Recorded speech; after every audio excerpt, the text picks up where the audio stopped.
ибодатгоҳи шаҳраки седлеци чехия солҳои тӯлонӣ макони зиёрат ва навору аксбардории сайёҳон аст.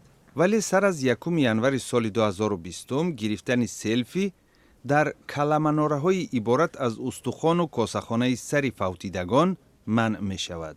шӯрои маҳаллӣ тасмим гирифтааст ибодатгоҳро тармим намуда арзиши рӯҳонии онро барқарор кунад.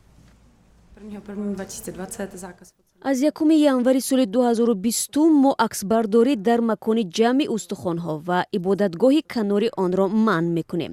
мо мехоҳем мақоми рӯҳонии ин ҷойро барқарор кунем, то касе бо гирифтани селфи дигаронро нороҳат накунад. ин ибодатгоҳ дар асри 15 бунёд шуда макони охирати ҳазорҳо нафар будааст.